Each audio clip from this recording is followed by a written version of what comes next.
What's up with you? Give me 1 second. Making sure we're live. But I can't. Yep, there we go. Everything's straight.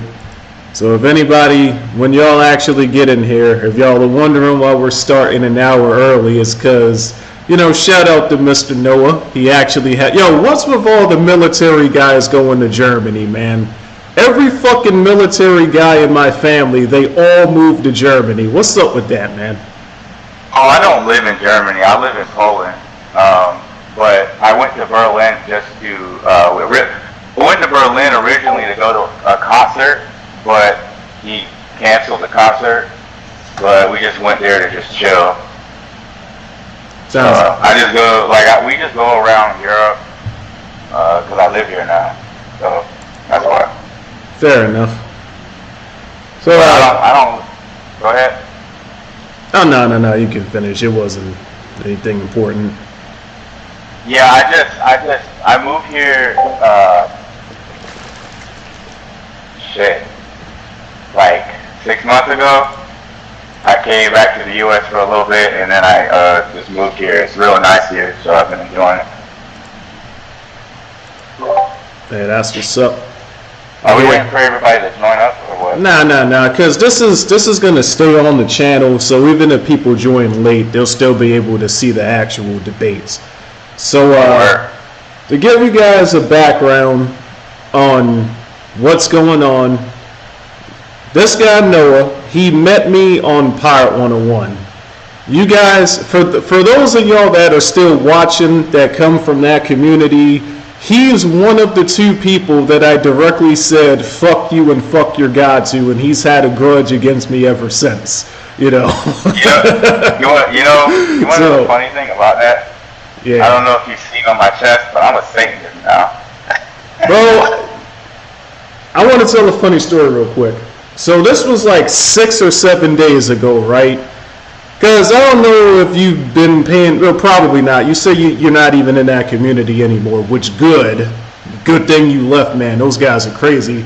But I was having a conversation, man. I had a passenger in my car, and I'm trying not to talk to him because I really don't like talking to people that don't get it, right? But you know how people try to force a conversation? I said something about free will, which was a mistake because then he starts blabbing even more, right? So he was like, oh, free will? Yeah, I read that in a Satanism book. I'm like, bro, you don't need to read a Satanism book to know what free will is. Keep in mind, the guy's older than me. He was like 10 years older than me, so you would think, but people don't.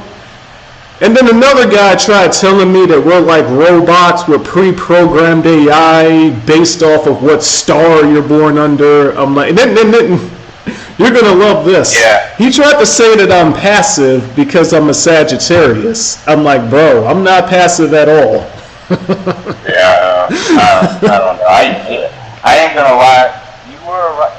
You were right a lot about that stuff with religion. Actually, in the past year, I actually became a Satanist, and I'm sure you understand that Satanists are just atheists, right?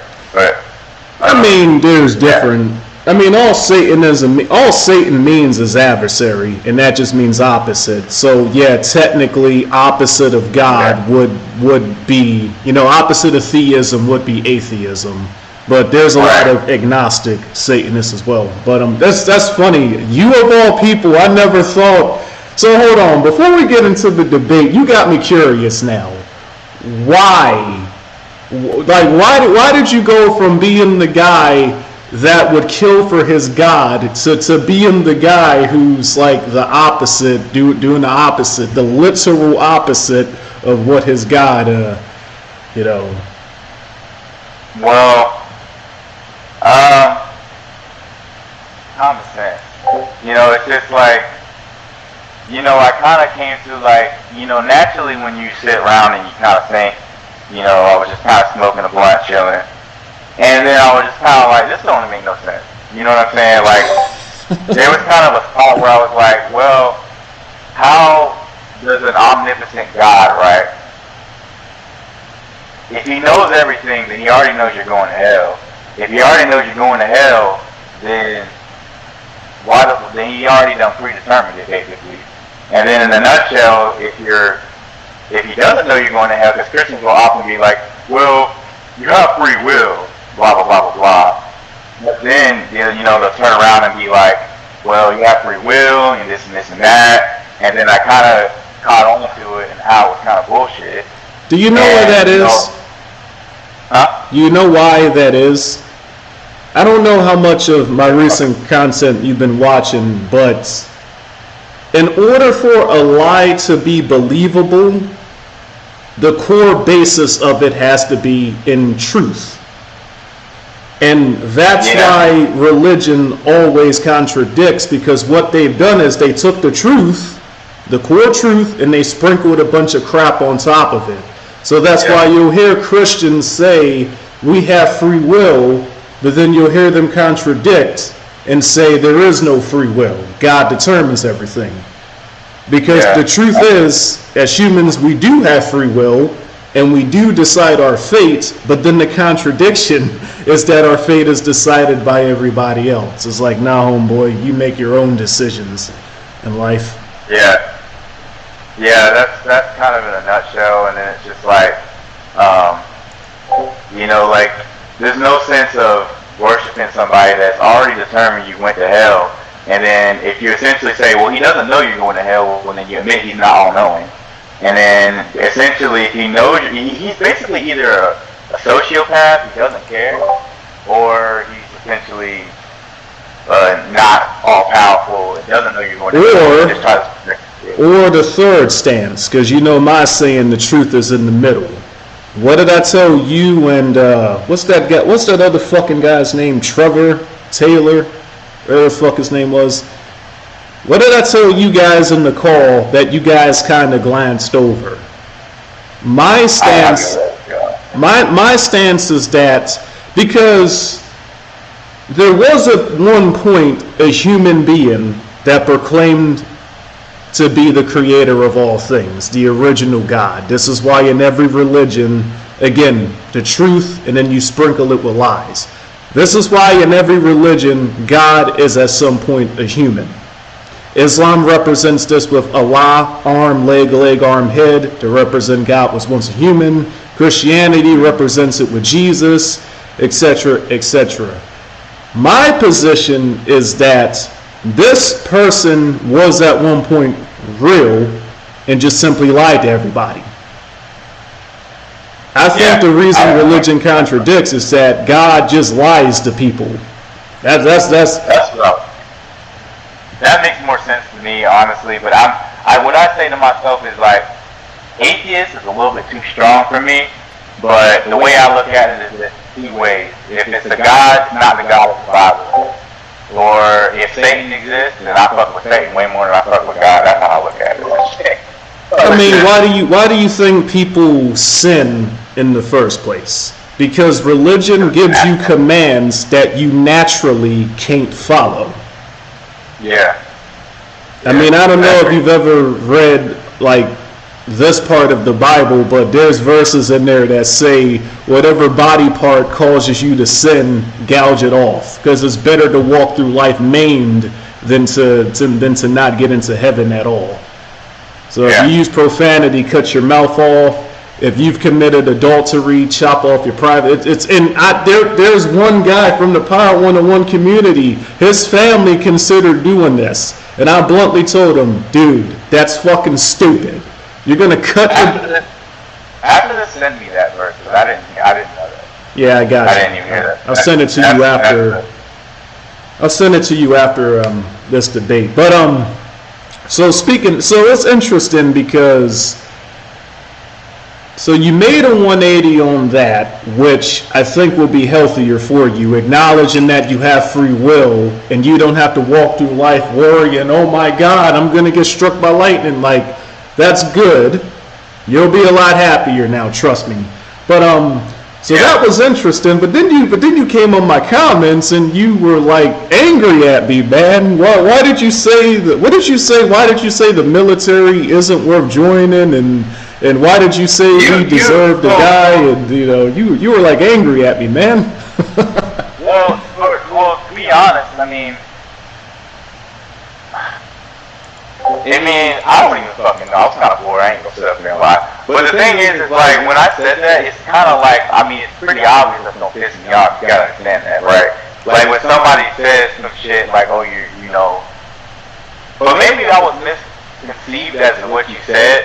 But there is something I'm a little bit confused on, because you said the title of this live says, Chris, why do you hate the military? And from my conception, I didn't think you hated the military. I thought you just thought it was dumb to join.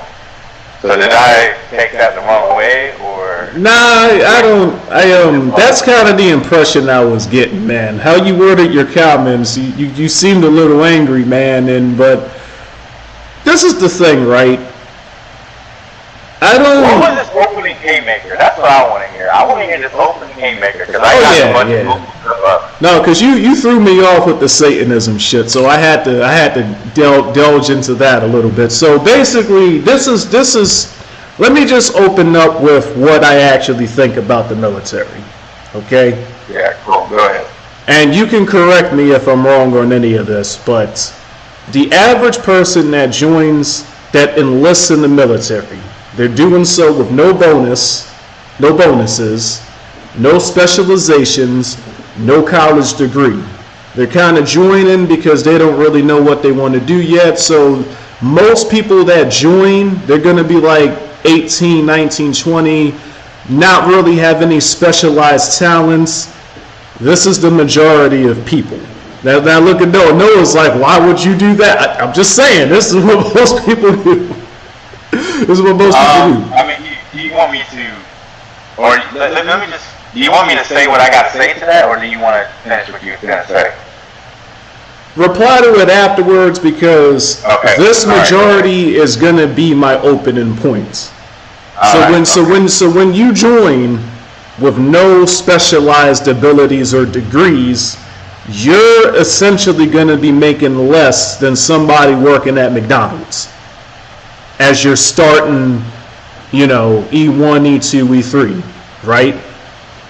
Now, a counter argument that people make is that, oh, but Chris, when you get in and you get the bonuses and the benefits, you make a lot more money than somebody working at McDonald's. And the main reason I think this is a flawed way of thinking is because think about this logically.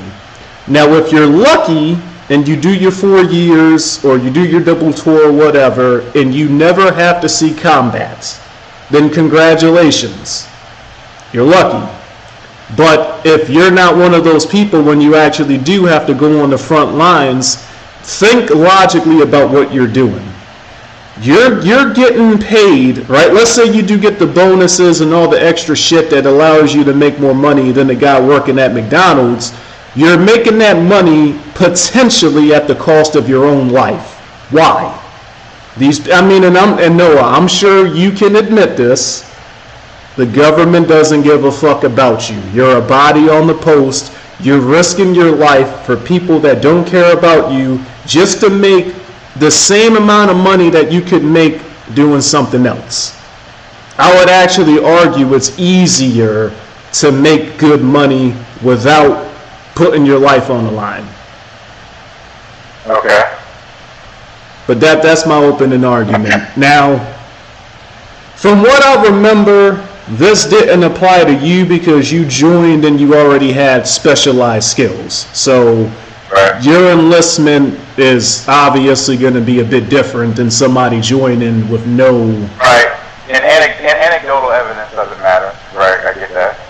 So, my personal experience... it matters here because I'm assuming you're going to defend joining the military, so your personal experience does matter, because your personal experience will be why you say what you say, right? Yeah, I was an infantryman, right? So my job was directly combat, so I can speak on that type of line of work, but I also was at a regiment where essentially my job was bullshit, right?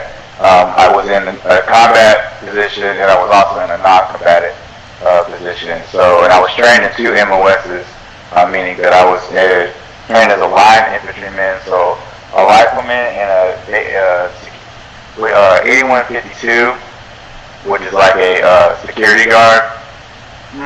basically the job is either to guard nuclear vessels or to retake and guard embassies. So I was trained in a bunch of different fields to do different things, but I ended up doing mostly one job, right? But I wanted to start on your first. I wanted to start on your first point, right, where you said, you know, joining with no skills, no money, no benefits, right? The one thing is with joining, most people, that part, there are people, now, believe it or not, what you just said is an anomaly in the baseline, right? So when I was a squad leader, right, once I picked up non-commissioned officer as a squad leader, I had a fucking idiot, right? I had one dude who would put paper towels in his toilet, and this guy was 26 years old, and would put paper towels in his fucking toilet, and I had to tell this motherfucker to not do that, right? And there was also a guy who came down where we were, and I was stationed at Camp Lejeune, North Carolina, so we wear Woodlands, right? He came down with a desert cover. So we have retards like that, right? Excuse me. So we have idiots like that, right? But a lot of the kids in there were smart. I had a guy who was a neurologist. Why he decided to enlist, that could be an argument that he's an idiot. Why did he enlist as a basic soldier if he's a neurologist? Shouldn't he have started off at a higher position? He could have, but I think in his mind, there's like this stigma that people who go enlisted first have more respect than people who go officer first, because basically what happens Fuck that shit.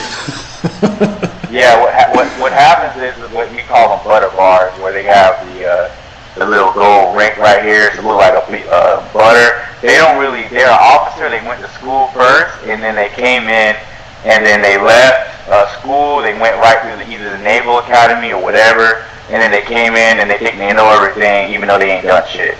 So that's why people don't like that versus what we call Mustang. They picked up sergeant or corporal or whatever, staff NCO, and then they went into the line of work and with the knowledge of what it's like to be enlisted. Me personally, if I had an officer that was a Mustang, it was a lot easier to deal with them for one, respect reasons, and two, because they actually know what it's like to be enlisted and be that guy that scrubs toilets or whatever, right? What you just said applies to regular jobs as well, because I've got a lot of friends that they tell me the same shit, that the people that got like 5-10 years experience on the job, they'll always get into arguments with college kids that got no experience on the job, but they got a master's degree or whatever, and they think they know everything because of what some stupid fucking book said, and then when they come in and try to get practical field experience, it goes badly. So what you just said applies to real jobs as well. But to go into what your point was, with joining no skills, no money, that's not true, right? So the issue with just with any job, right? Like you said, you have to build yourself up. You're not just gonna. It'd be really stupid, right, for the U.S. government. It wouldn't benefit you. It wouldn't benefit the Marine either, because they would just essentially join, make a bunch of money, and didn't have to do anything, right? You start out as a private. You know, you're a dumbass. You start out as a private, and then you move on to whatever rank that branches up. Me personally, I didn't go through ROTC, so I came in as private. You know, basic ass private. And you know, it hits you when you get to boot camp, like, oh shit, this is the real deal. But did I come in? I was at the time I was making like $650 a paycheck, which is not shit, right? Especially even at that time, right, 2016, right? But the issue is with that statement is that the military has so many different opportunities that makes. And I'm not trying to sound like a recruiter. I'll be the first person to tell you that this, and that. Trust me. You ask any of the Marines that served with me, I was that guy to say some shit all the time. But at the same time, I would never go as far, especially because, like, for now example, I had stuff that happened to me while I was in I learned a lot of lessons. I got to go to certain places, and now I'm able to live in Europe without doing much. I go to school online. It's paid for. I get to go to medical. It's paid for. The Veterans Affairs even allows me to take my VA benefits, and they compensate me for whatever medical treatment I do here in Poland. So there's a lot of things that go in. And your statement, right, where I took a note where you said that the government doesn't care, to an extent, right? For example, when you're in a squad range, or you're just when you're doing a mission in urban terrain now, right? So if you're doing that, you know, the first guy that goes into that room, they are essentially 70% casualty. Does the government give a fuck? No, not necessarily. You said 70%? Yeah, so like, for example, let's say you were in my squad, right? You were my rifleman, or you were my assault rifleman, right? Naturally, well, now we just have all M27, so there's no assault anymore. But like, let's say you were the guy with the M27 at the time, and you said, all right, you're going into the room because you're going first. That guy has about a 70% chance of being a casualty in wartime, right? So granted, yeah, he was just a bullet sponge. But saying that they don't care is an overstatement, because the fact is that they didn't care, right? The Veterans Affairs, so for example, right, I have this pulled up right here. I had it ready to go. So the projected as of 2022, right, which is last year, there was a veteran population of about over 18 million. So, and then total enrollees are 9 million, life insurance policies 5 million. And there's a bunch of us that don't get benefits, and there is a misconception as to why. Dave, can you hold on for a second? There's a reason why there's a misconception behind that. So when you're about to get out of the military, there's a thing called Transition Readiness Program, right, called TRS. Service, whatever the fuck, right? Essentially what they do is they give you a entire class on your benefits, on school, on GI benefits, and a bunch of Marines go in there and they're like, I don't give a fuck, I just want to get out. And they don't listen to what they're telling them, and then they get out and they don't know, I can go to Wounded Warrior. I see where this is going. Yeah, they basically just don't give a fuck. They just done, they just want to get out, they hated their lives, so they just done, and they don't realize that they have this, and this, and this, and this, and this. You know, there's multiple different resources that veterans can go. And if a veteran happens to watch this, I hope they listen to me. But you have so many benefits. If you were to be homeless, you go to your local VA clinic, they will provide you with housing. If you become a drug addict, you can go to rehabilitation centers. If you are diagnosed with a mental disorder and it was military connected, you can get benefits from that. Even if you were at war during the Vietnam era where the government didn't give a fuck about you, now they can pull your records and give you benefits. I was at a clinic in Wilmington, North Carolina, had a Vietnam veteran. He was like, this is the best VA clinic I've ever been to. So you'll get a lot of misconceptions about this type of stuff. And as far as going to combat, believe it or not, a lot of Marines want to go to combat. A lot of people there's one, I won't mention his name, but there's a Power 101 guy that me and you both know. I got him to admit recently that he only joined because he wanted to legally shoot people. He always denied this before, but recently he's became more honest. And I just wanted to legally shoot people. So I'm not surprised at that. Yeah. Yeah, there's people that do that. Yeah. I mean, there's people that do that. You know, some people go because they just don't give a fuck. But again, like, the anomalies don't make the baseline, right? So like, there's people that join, and there's over 800 different MOSs in the military, right? Between the Air Force, Army, Marine Corps, Coast Guard, blah, blah, blah, Space Force. We have so many different jobs that are completely opposite of what that is. Your purpose is, like, even for example, at 3rd Battalion's 2nd Marine Division, or 2-2, 3-2, whatever. People have different jobs where, for example, if this place gets flooded, you know, you're going on humanitarian missions. You start aiding the fire department. You start aiding this. we do way more than just go shoot people. You know what I'm You saying? all still go through basic training though, right? Because hopefully this never happens, but something that I don't think is stated enough, because like a lot of people have this we had correctional officers like this, right, that would join the academy and they had this misconception that they would never be in the use of force, that they were going to be surrounded by maximum security inmates and never have to fight. And the reason I say that is because there's like a lot of people I've noticed that say, oh, I'm never going to have to fight, I'm going to be a medic, but they don't seem to understand that, and hopefully this never happens, but if there's a lot of casualties, you're going to have to fight. If all the infantry guys are dead, and your ass is gonna be fighting too. That's why everybody goes through the basic training. Hopefully that never, like America, we haven't had casualties pile up that much, but other countries will tell you, yeah, millions of soldiers are dying, then the radio people, the medics, y'all are gonna be fighting too. You know, the Soviet Union went junkie mode, and they actually had soldiers positioned, like if you try to retreat beyond this point, you're going to get shot. So hopefully that doesn't ever happen with America. That's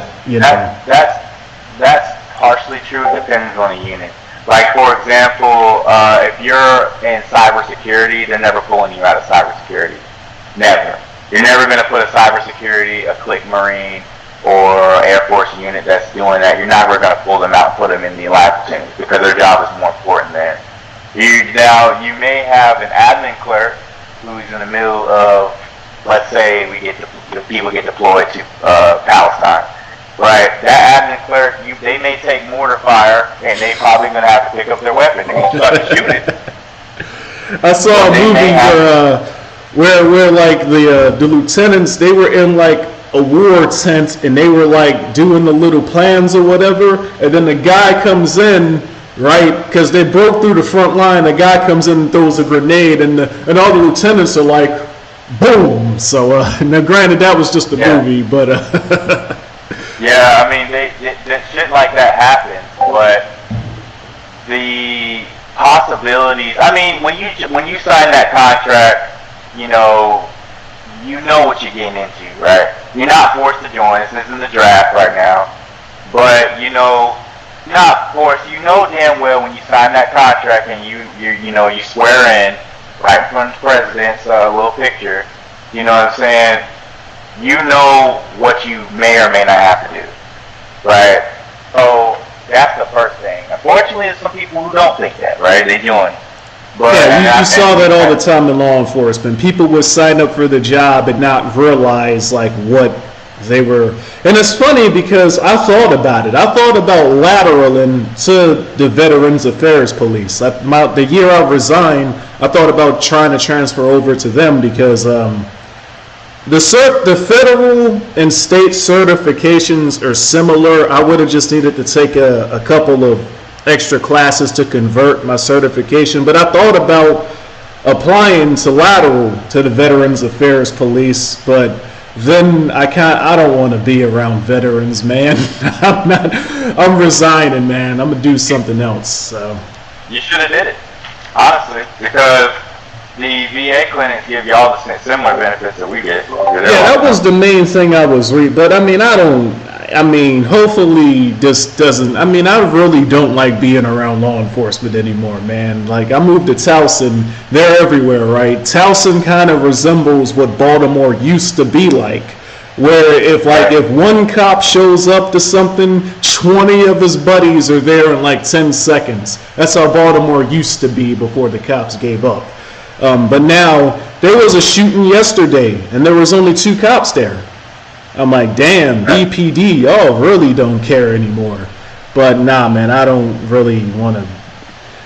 I make way more money now than I ever did in law enforcement because another officer put me on to this independent contract work, and then I just went from there, man, because, but. So what is another reason you think that joining the military is not a good idea?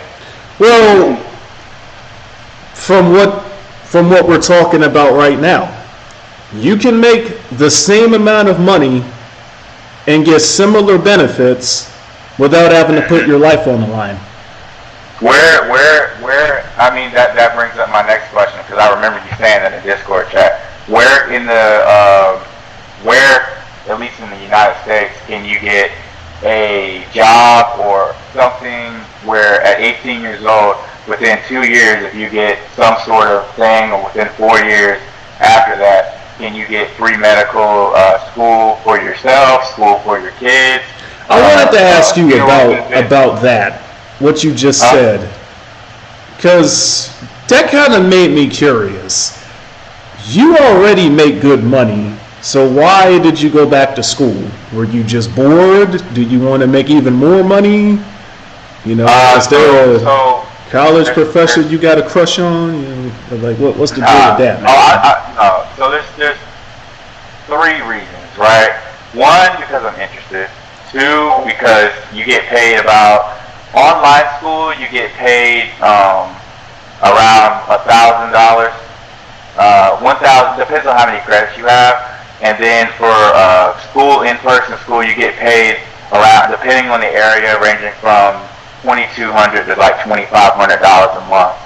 So if you're making VA benefits, which is X amount plus that, plus if you work part-time, you have veterans making around, depending on what they have and what they receive, making a lot of money just going to school. So we get paid. Not only are we able to go to school for free, and for the most part for free, you're also paid while you're there, what's called a VAH, which is you get paid a basic housing allowance, and then you get about $1,000 a semester for books and shit like that. And oftentimes you don't need all that money, so you just pocket it. Or if you decide to go get a used book, a lot of people take that $1,000 a semester, a school year. So what you're saying, all combined, is actually the main reason I said what I said. So something that I've noticed over the last couple of years is that, and funny enough, right, the main reason I even started thinking about this is because one of your buddies, this guy was a military veteran.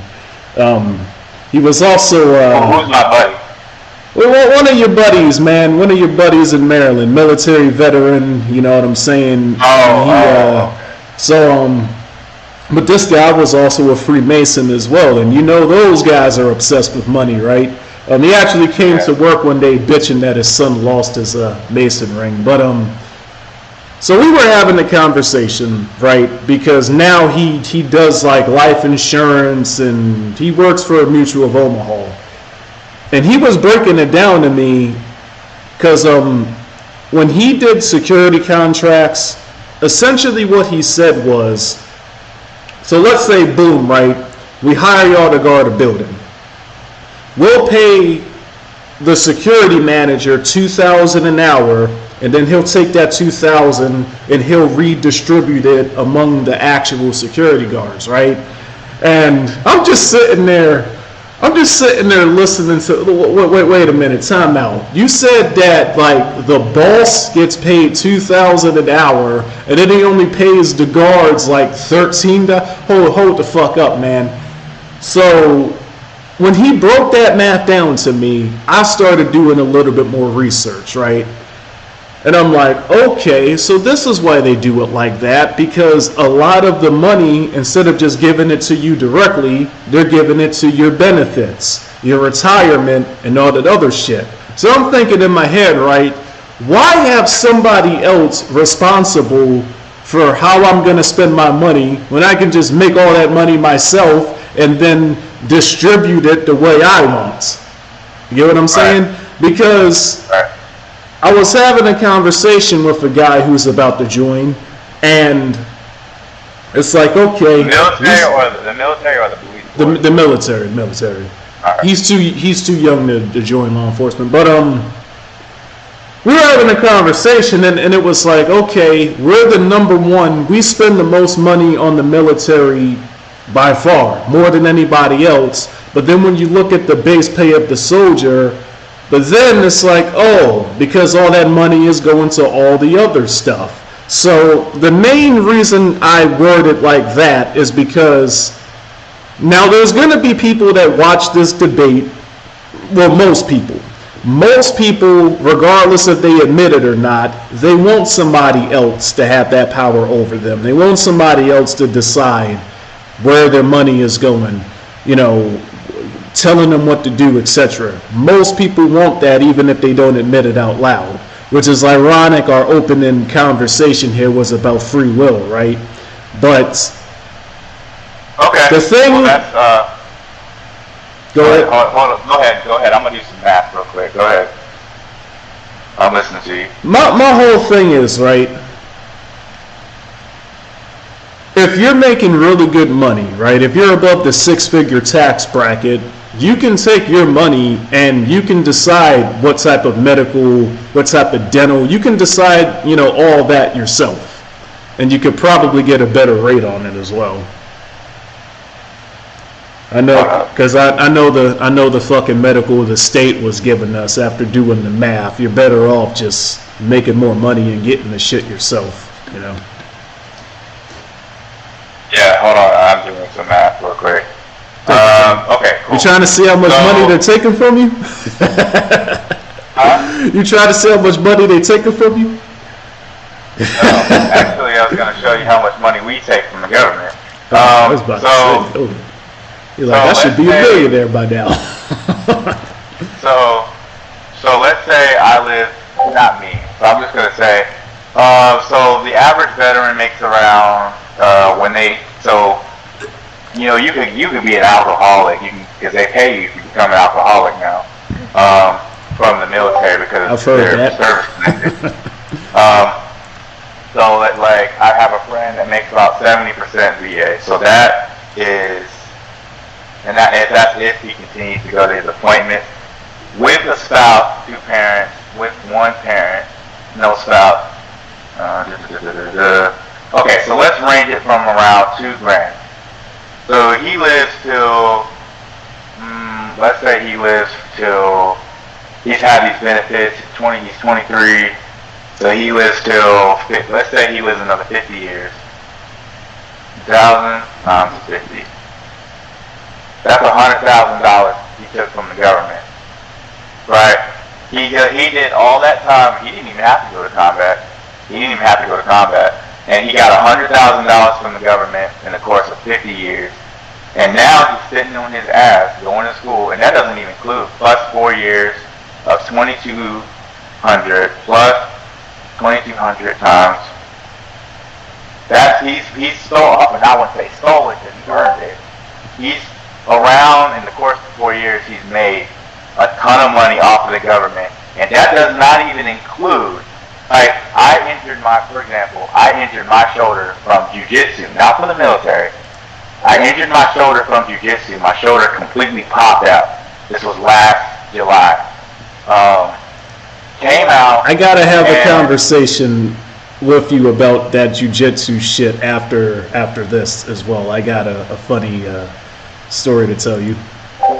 That's fine, yeah. But my shoulder popped out. Surgery in itself looked like from everything I got, around $20,000. I didn't pay a penny. So, I mean, if you calculate all those benefits, physical therapy, mental therapy, all that. Were you just training? Were you fighting somebody? How did you? I was just in the training room. Like, we were in the beginning of, when I trained under John Salter. Now I train in Poland, obviously. But when I trained under him, we would naturally practice, starts off as like, we drill takedowns and triangles and arm bars, and then it's just like a way of warming us up. I think somebody took my back from a long time ago, and I heard my shoulder like pop, and then sometimes I try to, because I'm naturally athletic, sometimes I'll muscle out of things and just try to muscle out of it immediately, right? Should have done that and I heard it pop, but I was like, whatever. Even in wrestling, they tell you you're not supposed to do that. But you know, it happens sometimes. Sometimes you have bad days. And, you know, I shot in for a single leg and it just came right out. The guy didn't do anything. So the shoulder must have been having issues for years, but I just finally popped out. But I had surgery. It took me about 6 months to recover. And I'm good now. I lift. I'm back to my old shape now. I go to training. 6 months and $20,000. That sounded like a pretty serious injury. I mean, it was. That's not something that, you know. Yeah, I had a tear that big, and it was like right here, and you can't see it on camera, obviously. That's why I ain't even gonna take my shirt off. But it's like right here. You can't see it, but it's a scar. Yeah, it's visible. It's visible. It's visible, just not in high definition, but it's visible. Yeah. So I had to have surgery there. So, I mean, in a nutshell, there's in a way, the government, they take a lot from you. Like, yeah, you spend a lot of time embracing the suck. You know, you're gonna be out in the well, if you're a grunt and you're not a bitch, you know what I'm saying, you decide to actually go in the infantry, right? But if you're out in the field, you know, you're getting fucked, you know, the grunt guys are telling it's gonna rain on you, you know, you're doing this, you're doing that, you're hiking to the defense, you know, you're getting fucked by the green weenie a lot, right? But if you push through it just like anything else, right? Let's say I just decided not to join the military. I was like, you know what, I'm not gonna join the military, I'm gonna start a business. I could have done that, you're right. But there's pros and cons to it all. You know, I could have started that business and had 3 businesses fail. You know, tomorrow I could, you know. My main thing is I think there's more drawbacks to, because like, why go? Why? Well, a couple of reasons, and somebody that just commented on the stream actually raised a good point. Although I really I'm trying to keep it like non-opinion based, because he asked, why would you fight a war for the bankers? That's kind of more on like the opinionated why, like that, you know. Whoever, let me say something to that idiot who just made that comment. I'm just gonna go ahead and counter that because I get tired of people saying this type of shit. You're fighting the war for the bankers, right? How about you take your ass, go to Iraq, and ask them if they're upset that we went there? Saddam Hussein was oppressing the fuck out of them. Go ask the people who, when we freed them from ISIS, the people in Afghan, why the fuck were they looking and begging us not to leave? The Taliban took the rights away from the women. They were feeding women their own children, right? Because they weren't converting or they weren't listening. Ask them if they were upset that we were going there. It's more than just the bank. What you just said, that right there, that was like, we didn't get into details back then, but shit like that is why back then I said, you know, fuck you and fuck your God, man, because religious people, they do some crazy, they do some, what you're saying is actually one of the more tamed stories, actually, you know, because the Middle East is wild. The Middle East is wild, but people that do the stuff, like, it's crazy what they'll do over there. Like, you don't convert, you know what? You're getting, because they represent how the world used to be. Christians used to do the same type of stuff until people realized, wait a minute, this is ridiculous. We're boiling people alive because they don't want to get baptized. This is stupid. We got to stop doing this, you know. But yeah, and it's still happening to this day. Like, I mean, I since I've been living in Poland, I've learned. I went to in my girlfriend's hometown. There was a tunnel, not tunnel. Fuck, what was it called? She left. It was a Nazi building where, it was a bunker, right? It was. No, I couldn't think of it.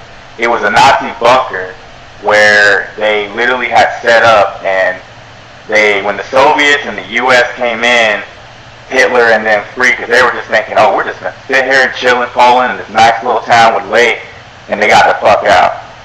This guy who made that little comment, I would like him to come here and be like, oh, you know what, the U.S. military, can you ask them to leave, please?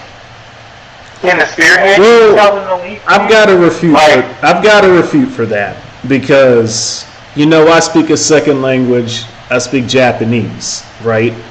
And I'm able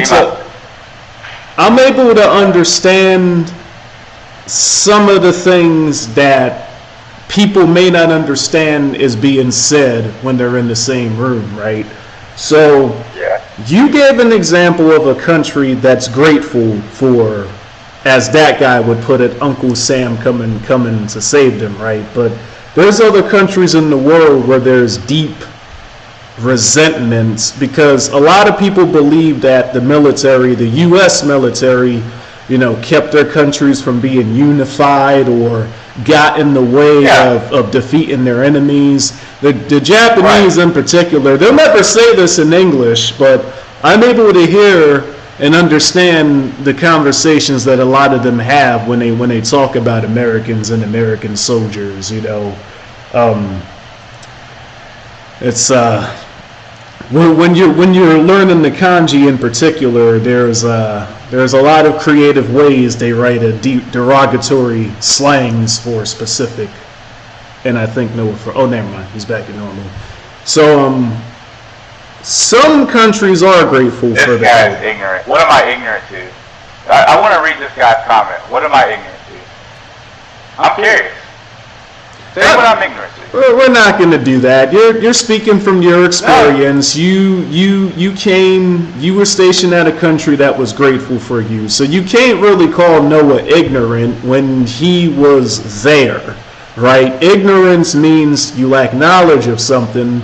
He's speaking from what he saw with his own eyes. Yeah. I mean, this is the main reason I wanted to get Noah in the debate, because my first live debate, I debated some fucking kid who just read shit off of Google and Wikipedia. No real life. I got annoyed talking to this guy.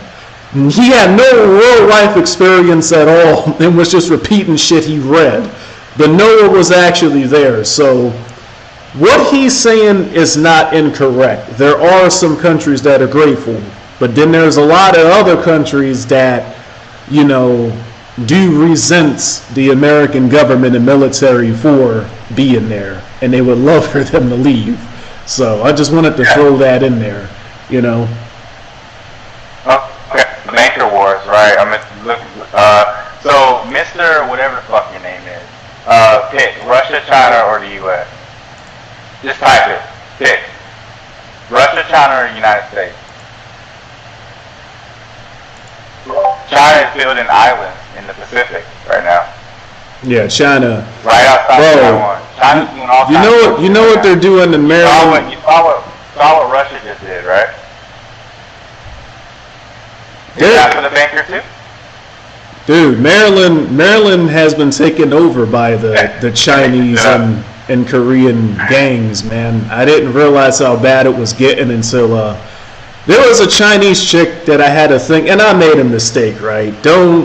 If you're just fucking a chick and you just want to keep it at that, don't give them any type of boyfriend energy. I made a mistake, right?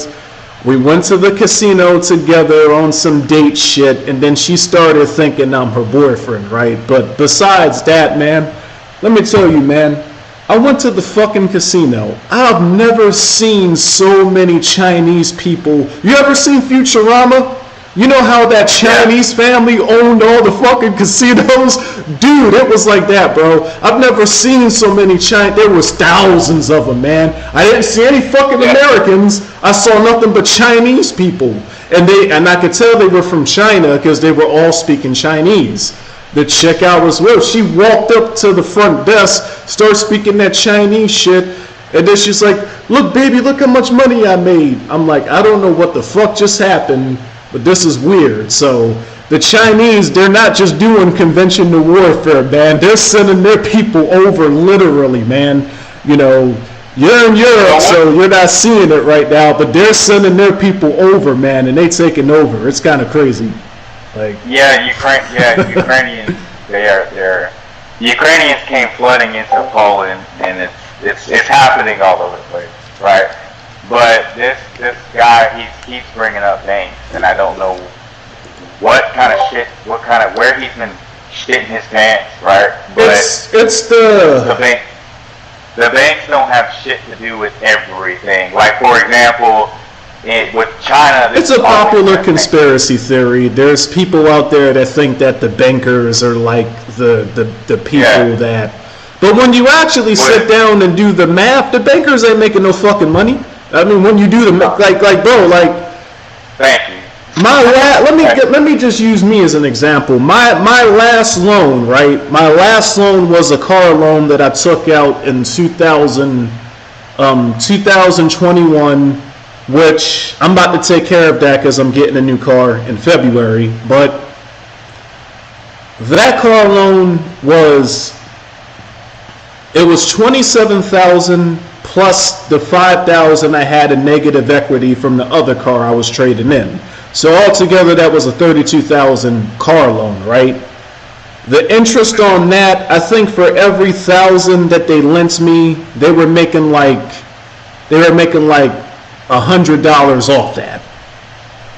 $100 or $50 off of every $1,000, and that's assuming I pay the loan off. How the fuck are you making money loaning people $1,000 then only getting $50 extra of that? How the fuck are you making money? And I didn't really want to say this on video but whatever. I'm writing a book, right, where I basically kind of break some of this stuff down. You got the house slave, you got the field slave. Noah, we share the same color, so you see where I'm going with this, right? What's an old black saying? That the field slaves would be the most visible slaves, the people working at McDonald's, the people picking the cotton, etc. But the house slave was inside with the master. When the master was having money problems, master, are we having money problems? When there was a food shortage, master, do we have a food shortage? And in my book, I'm basically going to explain that the people that you think have money, the people that you think are controlling shit, they ain't got no fucking money. And I was working a job where this was the year I got fired from corrections, the year I went into security before I went back in law enforcement. But there was a doctor who was so old.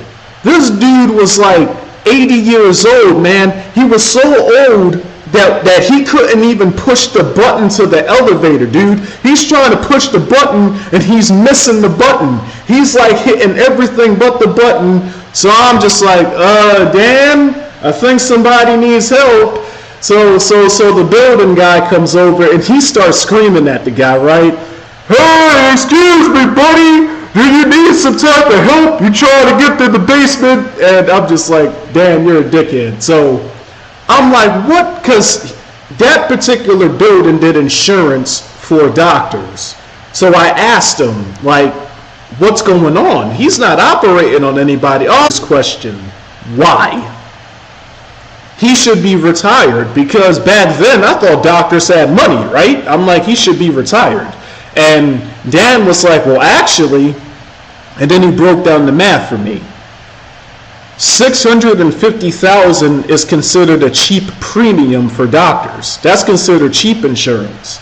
So between the insurance they got to pay, the college debt, and let's keep it a stack, Noah. I'm sure you know this. A lot of them buy their wives, because a lot of doctors don't got game like that. So a lot of them, they buy their wives, right? So money looks and status. I heard your and that one is just money.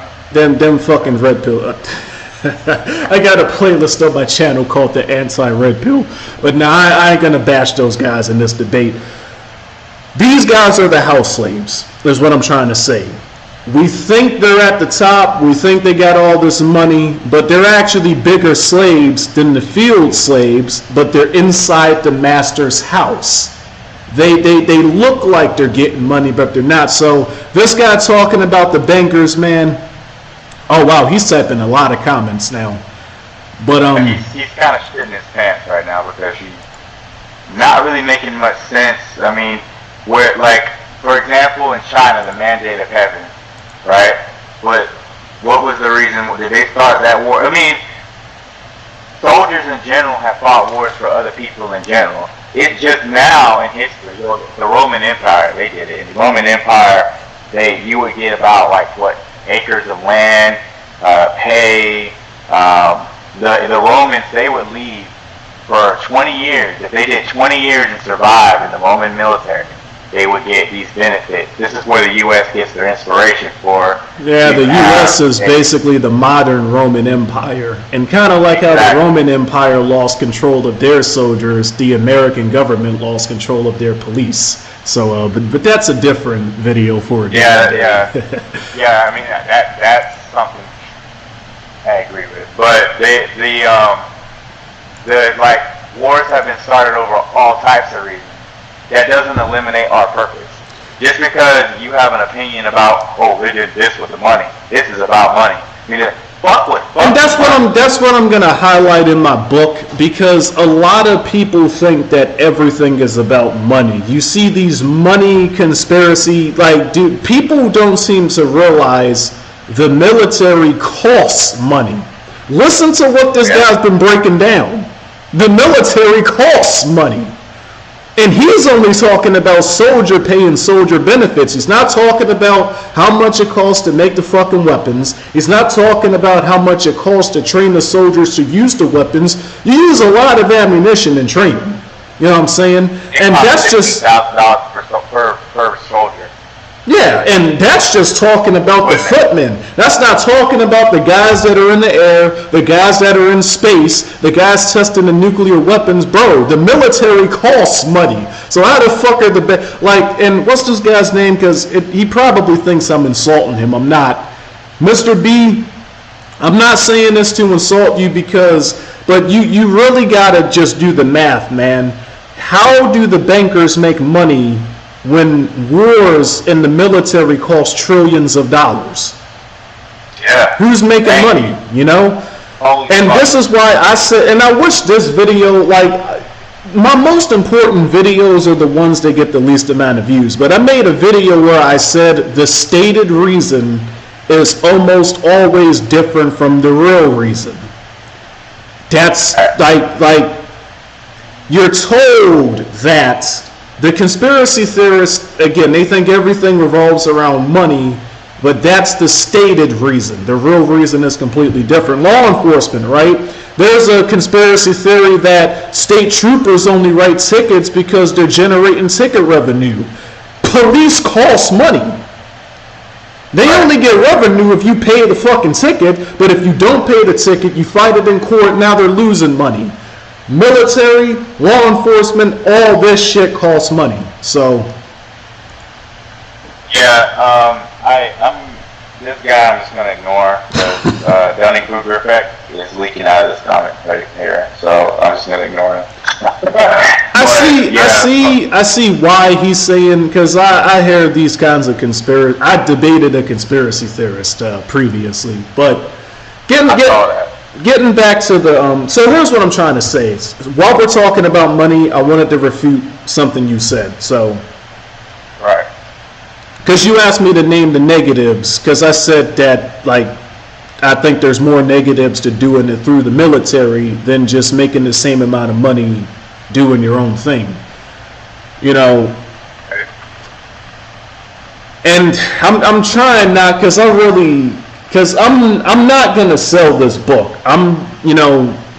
10 of my closest friends, I'm gonna give each of them a copy, and then I'm only gonna hand out copies to people that kind of get it, right? I'm only gonna make 100 copies of this book. You know what I'm saying? I'm copying what Albert Pike did with his Magnum Opus, where he only made 100 copies, Right. Oh, Chris, why are you quoting Albert Pike again? That guy was racist. Listen, man, if you get it, you get it. And that's what I'm going to highlight in my book, because the different races of people, I'm specifically going to focus on America, though, the United States of America, right?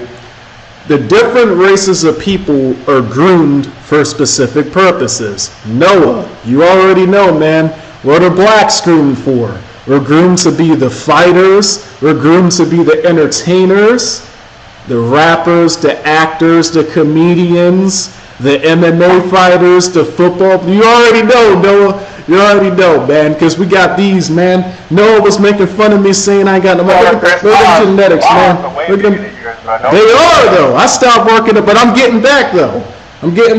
Man. So I've stayed at 173 pounds, and my body fat percentage has dropped by 4%. I'm recompositioning. You know what I'm saying? Which you got YouTubers saying that you need steroids to recomp. There's so much fucking disinformation. Whatever, man. But so I mean, but yeah, the different races of people are groomed for different things, right? I think we lost track. You said you were gonna refute one of my points. Yeah. I don't know why I went on the race thing, but oh yeah. So here's my thing, right? That's why I mentioned that. That's why I mentioned that whole stick. Because essentially, why get groomed by the military? Why have somebody else essentially decide what the most important years of your life is going to be when you can take full control of your life, make the same amount of money, if not more money, and not have to go through the things that the military makes you go through? Like, if there's a more optimal way of doing it, why not just do it that way? Now, yeah, I know it's not going to be easy. Not everybody can just wake up in the morning and start making good money, you know, without putting themselves back on the cattle farm, you know, which that... So, I want to know, because like I said earlier, there's, what the fuck did I do with this shit? I don't even remember what I did with it. But, so you're right, in a way, there are people who can do these things without the military. I agree with that. I'd argue there's a lot of people that could, but people kind of underestimate their own abilities and their own potential, which is the main reason. What percentage of the population you think can do that? What, make a lot of money, or? Like for example, what I've been able to accomplish, the amount of money I've been able to make, things I'm able to do because of... Funny enough, you do this thing where you give great examples and you don't even realize it. The first 5 minutes of this conversation, you said that a guy that was in your squad was a neurologist, but he went and joined the lowest rank of the military. This is what I mean, man. Those people, they just want to be badasses. You get people who join because they just want to get laid because they can wear a uniform. These are those types of people. And they should be smart enough to know you ain't got to do all that to be a badass, you know. You don't. I mean, You don't. But this is what people think, right? You get different types of people for different types of reasons. If you had a bunch of anonymous things and you asked a bunch of active duty reservists, veterans, why they join / are in, or just get them drunk. Alcohol is like a magical truth serum, man. Like you just get them drunk. Yeah. Like you can get different answers. Like for me, my original reason for joining became different as I grew into the military. You know something funny, Noah? I actually made a video responding to your comment, but I deleted it because I thought it would be better to just do this live. But something that I said in the video is, again, the stated reason is almost always different from the true reason, right? One nation under God, indivisible, right? What I said in that video was that, and this is like one of the reasons I stated as to why it's better to just make the same money a different way. Because you have a lot of people that join the military that think they're fighting for whatever they follow, right? Not realizing it's one nation under God, indivisible. What does that mean? It doesn't matter if you're a Christian, doesn't matter if you're Muslim, doesn't matter if you're an atheist, doesn't matter if you're agnostic. You're all fighting for God, indivisible. They never say which God though, but that doesn't matter. So I just think, you asked me what percentage of people can do this, I'm going to answer that, but I just think it's more optimal to make the same money doing what doesn't contradict your way of life and not being put in a position to where the best years of your life, you're being groomed to be something you don't really want to be. Now, as far as what percentage of people can actually do that, I'm going to keep it a stack, man. And the main reason I brought up and you further reinforced what I was about to say, man. These brainiac fucking, like, you ever wonder why the most intelligent people struggle with women?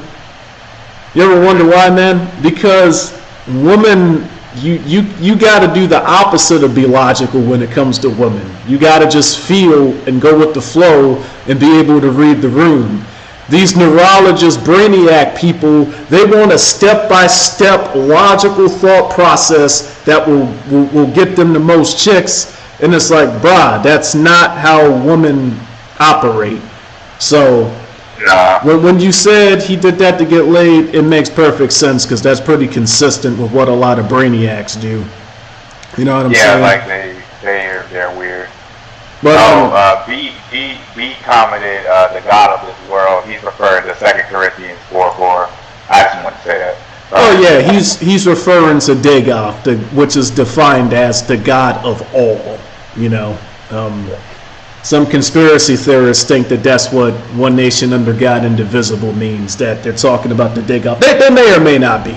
It really doesn't matter which God they're talking about. But wait, why did he say that though? Was he going someplace with that? Why did he say that? I have no fucking idea. He's been kind of saying retarded shit, so I'm not sure. I thought when he said the God of this world, if you know, you know, I figured he was talking about 1 Corinthians 4:4, where it says Satan is the God of this world. So I don't know what he's talking about, but he could be talking about what you said. He could be talking about Santa Claus for all I fucking know at this point. But well, something you should remember, Noah, is that, you know, if Satan means opposite or adversary, you should remember that, you know, the opposite of God would be, you know, nobody, I don't think Satan ever asked anybody to worship Satan, you know, or something I said in older videos, you know, the universe around you never asked you to worship it. That's strictly a God thing.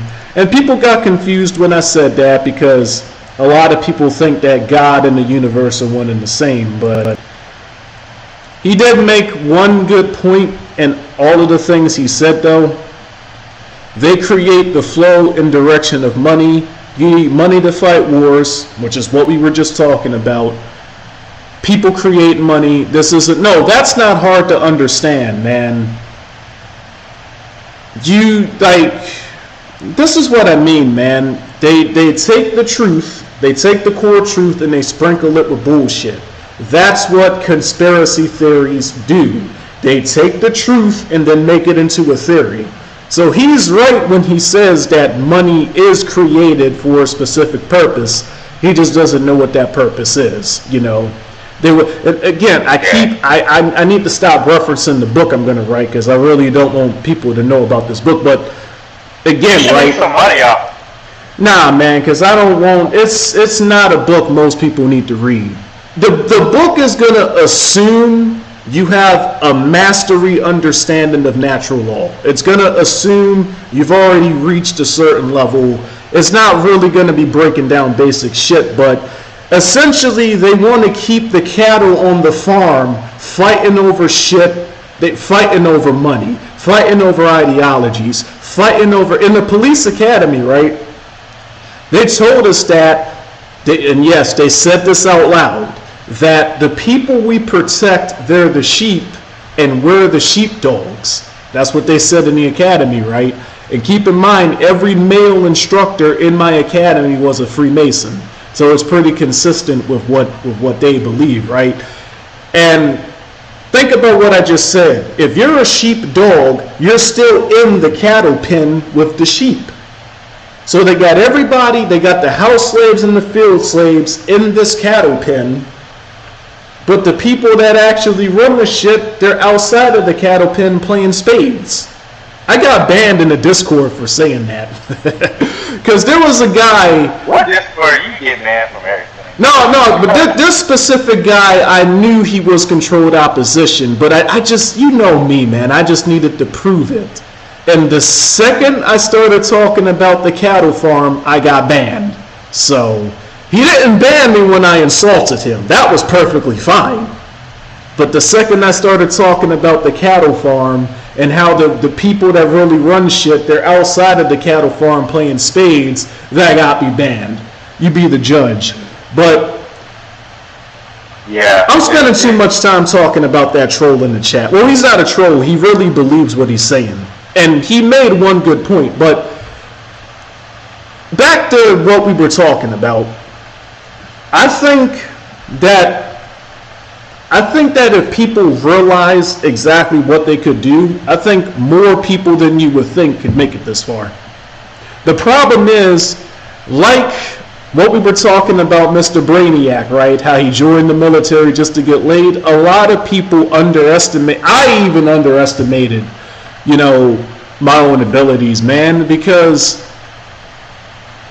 the first time, and keep in mind, right, you just asked, how are you always getting banned, right? Something funny happens on social media where I'll get accused of being a fake profile. And it's just like, the first time it happened, I got pissed off. I'm thinking I'm being trolled, right? Then the first time a chick that has thousands of followers actually fucking went through her little follower list and specifically picked me to fucking block me from a profile, I'm just like, all right, whatever, I'm getting trolled.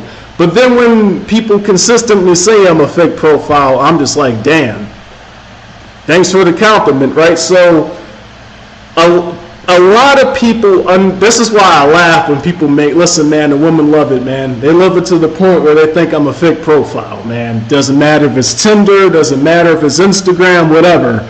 But apply this to a lot of things, man. When you stack it with the fact that people think you need to read a Satanism book to know what free will is, a lot of people don't even know they have free will. A lot of people don't understand that we control this with our free will, with our decision making. And it's not easy. Obviously, you're not going to just wake up and get everything that you want immediately. But when you understand how things actually work, man, it's really not that difficult. Like, a lot of people, that's why I made the video, man. If people ever find out what has been done, rage is going to be the first emotion. But after you get angry, after you calm down, and you just accept things for what it really is, and you just realize, listen, man, this is it. If people get to that point, I think most people could get to this point. The problem is, and again, this is why I think you should do this without joining the military. Because when you're in the military, what's happening? You're learning about a bunch of stuff that doesn't really matter long term.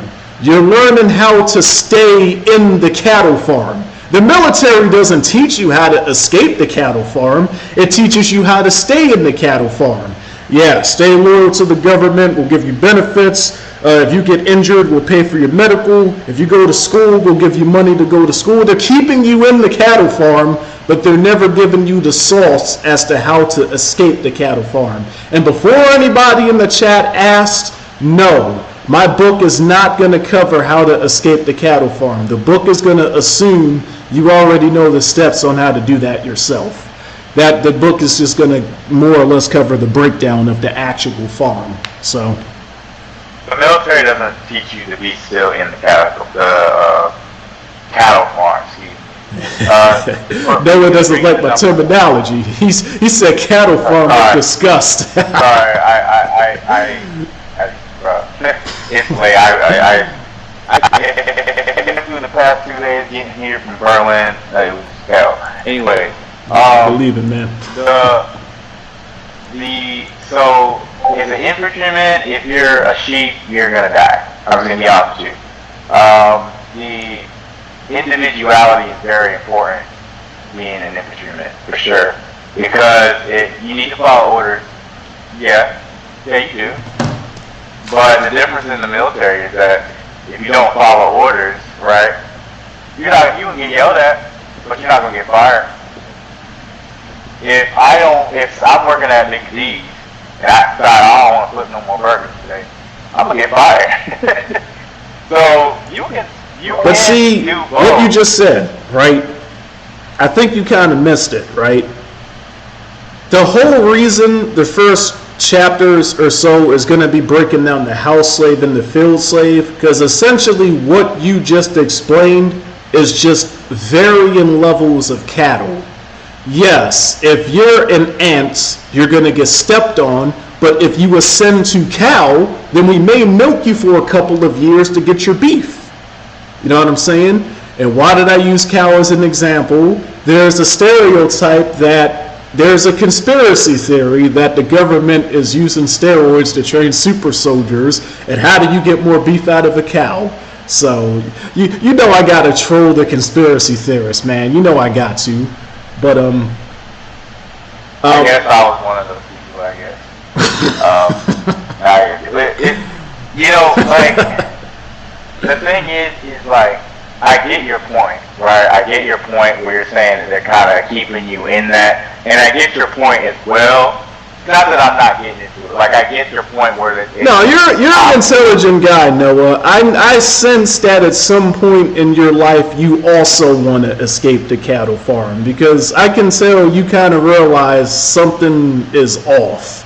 That's the whole reason you know. I mean, I would have stayed in if that was the case. You know what I'm saying? It's just that, like, in my not personal opinion, it's just that the military in general, once you're out, man.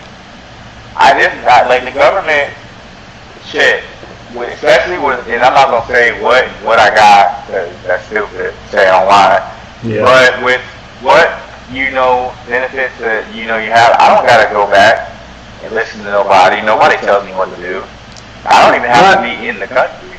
You know what I'm saying? The main reason I brought up the age thing, though, is because you are an intelligent guy, and I think you could have been more intelligent if you never went to the military. Why? Well, remember some of our past conversations. I'm sure you would acknowledge that those 4 years did have an effect on how you kind of see things. And I think, right, because how old are you, like 24, 25? I'm 25, yeah. 25. So you're 25 now, and you're kind of reconstructing your brain. I think if you started doing that when you were 18 and you were 25 after that, I think you'd be far more, like, I think you would be at an even higher level to what you are now. Because something that I try to stress in my videos is that you got to learn these things when you're young, and because when you wait until you're 60, 70 years old, it's a little, Well, I mean, if we're talking about me, right? We're talking about me. And I'm not doing this to sound contrarian. I was a hot mess. Like, growing up, I had absolutely no chance, right? I had ignoring these niggas. Like, for example, like, growing up personally, I had a very tough life, right? Very, very tough life. Not gonna get into it too personal. But joining the military definitely helped me, right? Because I didn't know structure. I had nothing really to help. I could have done other things. You're right. Yeah, but the military kind of gave me some structure. But see, that's the unfortunate thing, right? Because it goes so fucking deep, man. Like, that's why I'm writing the book, bro, because, like, what you just said, right? You're giving me so many great examples in one video. It's great, man.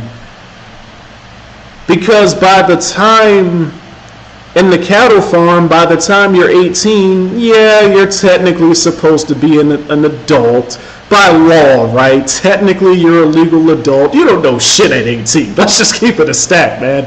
The shit I was doing when I was 18, man, like, people ask why I took my Toontown videos down, man. That's why. I'm like, what the? I'm like, bro, come on, man. That, what the hell is even the deal with this? Like, what was that dude? Yeah, see. What was that dude that was with the fake Toontown boys? The freeze guy? Yeah, what the fuck was that? What even was that? What was going on? So I people, like saying some shit about pedophilia or something. People DM'd me, right? And because I thought he was just a troll. Initially, when I started replying to him, my first video, I'm talking to him like he's a troll. But then people DM'd me and was like, Chris, he's not trolling. There's like really something wrong with him. And I'm like, oh, okay. Because, you know, mentally ill people, it seems like they're trolling, but they're dead serious. Yeah. The one guy we know from Pirate 101, when we thought he was trolling, he was dead serious the entire time. So, unfortunately. But what happened with Pirate 101? Like, why did you? Yeah. You said I rage quit because of a 3v3. No, that's not what happened. So Because, you know, I wanted to get your side of the story because I did hear some shit, but you already know. Those people are retarded. Because let's just look at this logically, right? I'm pretty much the only, I'm not a Pirate 101 YouTuber anymore, but I was pretty much the only Pirate 101 YouTuber that actually got views who actually posted his losses. People say that I have such, but bro, let me show you some shit, right? I've got such a big ego, right? I do remember you did post a video with you and Devin and a few other people. Oh, right, because I want to show y'all. Because, like, it was called Mistakes Were Made, I believe. Oh, where is this shit? Where is it at? Because I'm not, like, you know it is, right? I am a nerd. I'm involved in a lot of nerdy, you know. Oh, where is it at? Where the fuck is it? Yeah, see, I mean, look at this shit, right? I'll take a picture of it and I'll put it in the... I got such a big ego, right? Look at this shit, man. This is a game I would love to be a top player in, but I know it honestly probably isn't going to happen. This game is very complex, you know. But I mean, look at that, right? I've got such an ego, right? I never admit to my flaws, right?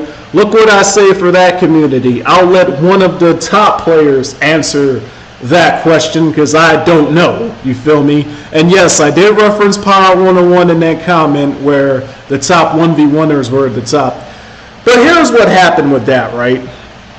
Because if I quit the game over a 3v3, why didn't I quit the game over the other 20 losses I posted on my channel?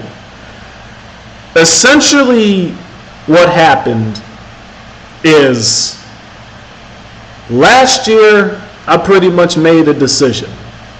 I'm like, I'm tired of being around certain types of people. I'm tired of being around orcaloids I'm not making no resources off of. Because what do you do as a shepherd in the cattle farm? You herd the sheep and generate resources off of them, right? That's what I do with my job. I literally herd the sheep and get resources out of them, right? Yeah. I've met some interesting people along the way, but I was like, listen, man, I want to attract some stronger people. I'm tired of hanging around you fuckers. That started with my family. I cut my whole family off because they were just ridiculous, right?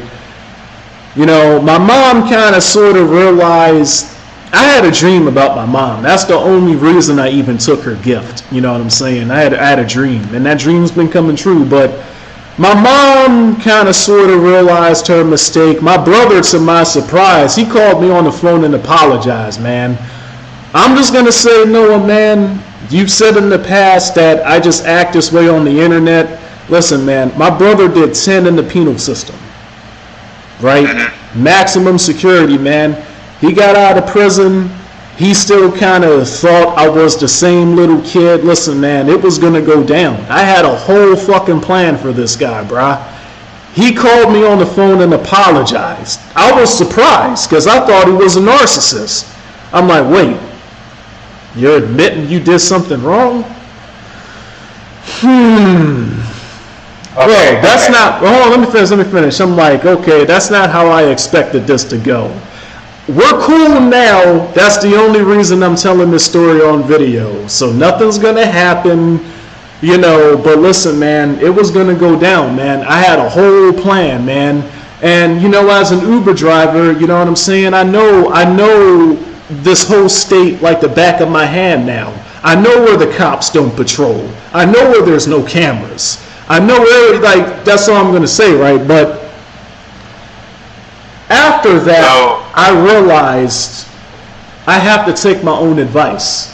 Because how am I going to make videos telling people they need to cut off weak energy and I still play Pirate 101? I still hang around people that have weak energy. So first it was my family. I cut them off except for my mom and my brother. They're the only ones I still talk to because they were the only ones that were man enough to kind of sort of apologize, right?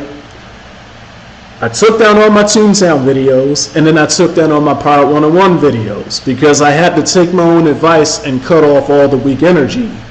And people are going to think I'm insane for what I'm about to say next, man. But as soon as I did that shit, bro, as soon as I did that shit, it's like it was like a magic trick. Suddenly I started attracting stronger people to replace the weaker people. I can't see you. You can't see me? That's unstable index. Oh, there you go.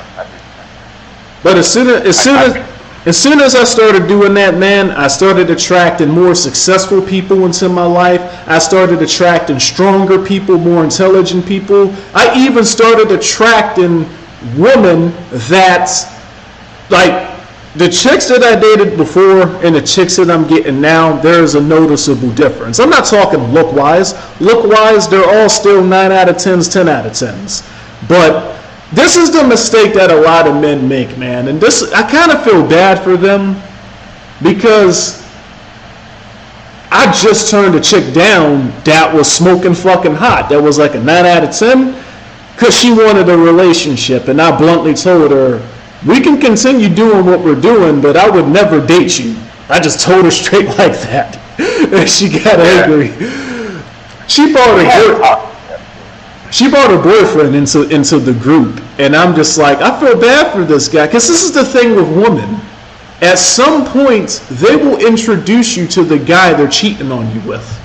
At some point. You may even shake his hand.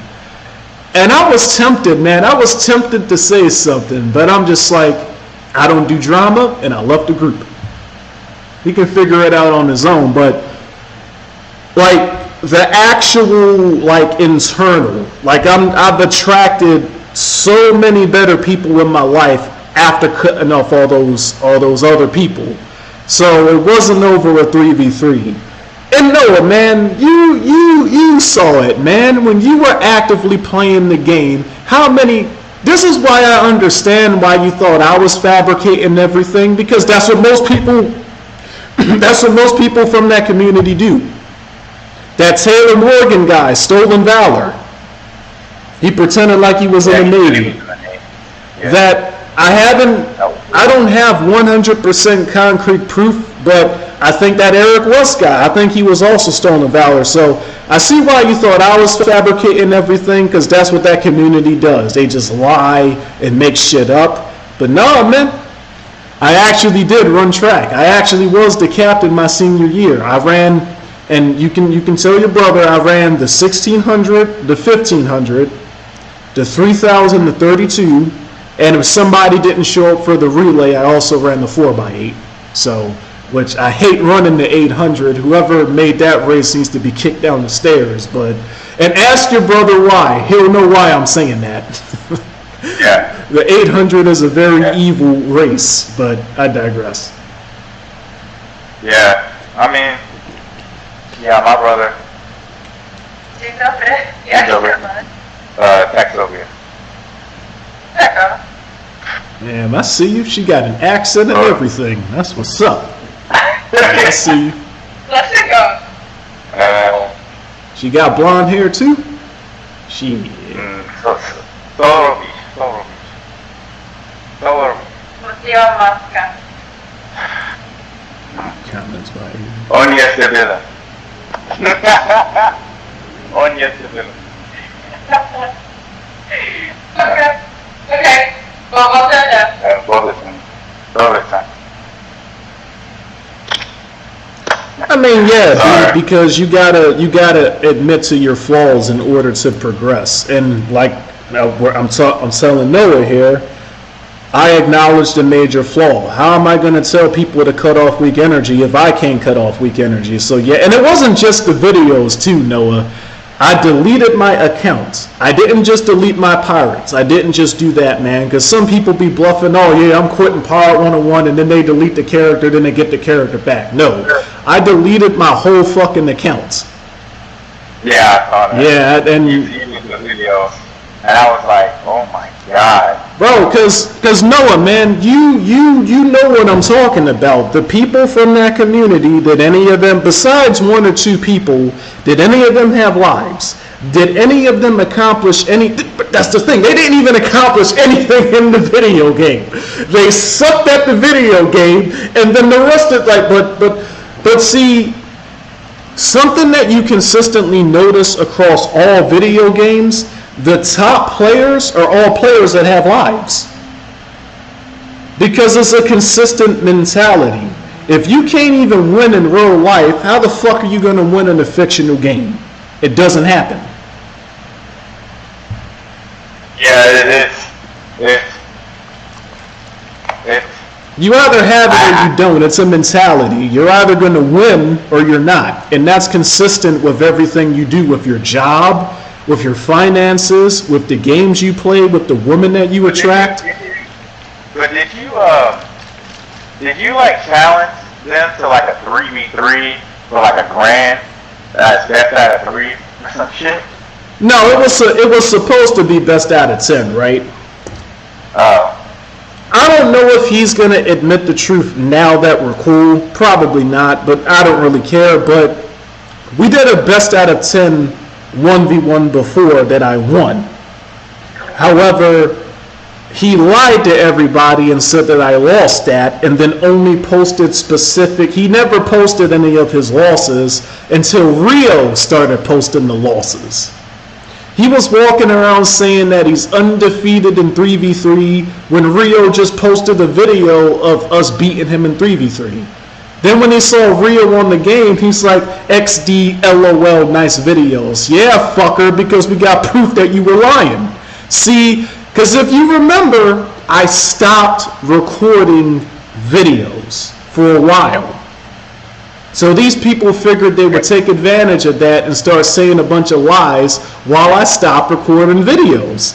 Forgetting that Rio, the guy I do team PvP with, he was still recording all the fucking matches. So all I did was say, hey Rio, you know how you got that match scheduled to be uploaded 6 months from now? Upload it right now. Upload it right now. That's how it's ridiculous, right? And I think you can relate because, you know, you seem to take honesty seriously like I do. It's annoying. It's annoying when you're somebody that actually has real accomplishments. Somebody that actually gets busy. It's annoying watching people just lie. You know what I'm saying? Yeah. It's a fucking video game. What the fuck are you lying for? Just admit you lost and move on with your life. But I was the only one that was posting the losses. It was weird, like this. But you gotta. What these people don't understand, and this is why they fail at everything that they do. You have to lose. You have to be defeated in order for you to eventually get the victories. You get what I'm saying? Yeah, you know what? You know why I started running again, Noah? You know why I started training again, man? I saw some freshman girls running a sub 5 minute mile. I'm like, oh hell no, man! Can't no little girls be faster than me, man. So I started running again, man. You know, I said, nah. This is not how this is supposed to go, bro. To put in perspective for you, my fastest mile was a 4:34. So, and I did that my 11th grade year. So, can't no freshman girls be coming close to that, man. Nah, hell no. Yeah, I mean, I was a wrestler in jiu-jitsu, but my fastest mile was only maybe like 5:50, which isn't good. Well, I mean, it's better than people that don't run. Yeah.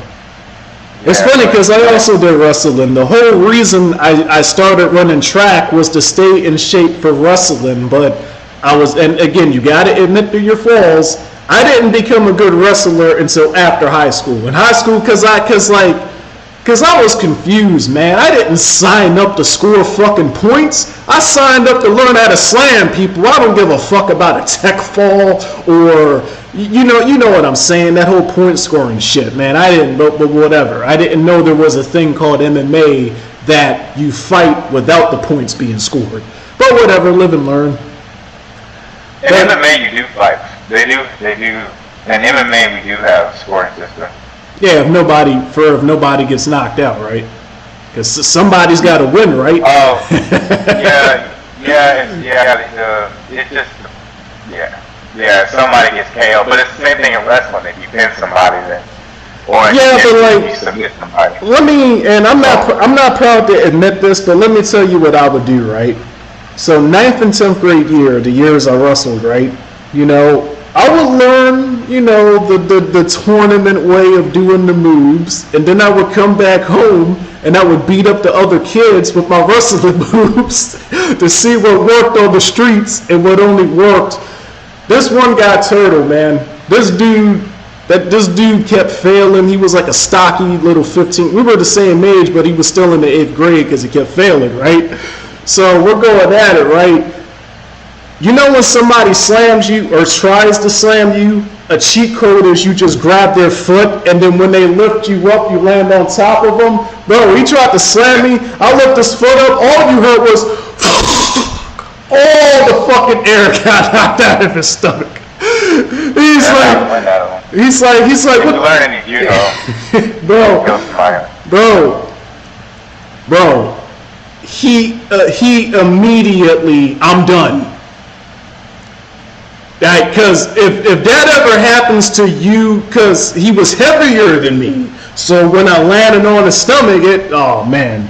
But that's why I did wrestling, man. I didn't care about learning about the point system, man. I just wanted to slam people. I'm just being honest. So yeah, I would go and bully the other kids, but there's always someone bigger and stronger than you, right? And he was bigger and stronger than me, but he didn't know how to wrestle. So I just beat him using actual wrestling. So, Yeah, that's the good thing about martial arts in general. Yes, wrestling. The people who watch it, wrestling is a martial art. So it all comes down to that, putting it all together. Even in jiu-jitsu, like I wrestled a long time, not a long time, but I wrestled a while. And doing jiu-jitsu, I'm glad you just said that because we had a situation. So I went to see some friends in Virginia. Well, we met in Virginia. And shout out to Israel if he sees this video. I hope you don't mind me telling this story, Israel. But Israel, he did Taekwondo and Jiu-Jitsu. I did wrestling and Kyokushin. Mason only did wrestling, right? And what is it with Jiu-Jitsu? Why do they teach y'all to pull people on top of you? What's up with that, man? He kept pulling Mason on top of him and putting himself at a disadvantage because we were sparring and he kept pulling us on top of him. I'm like Israel. How long has he been doing jiu-jitsu? Well, that's the thing. He wasn't sparring. And this is why I always tell people, man, it doesn't matter what you learn, you gotta spar. So you see what actually... He trained, but he never sparred, basically. Oh, he must... that's weird, because in jiu-jitsu, first class, you usually spar. I told him he went to a McDojo.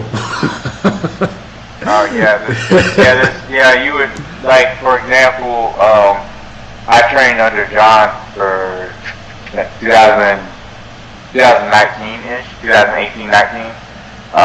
And he was a college. He was a very good wrestler. I think he was Division I wrestler, something like that. Those and make the best coaches. My coach used to beat us up every day.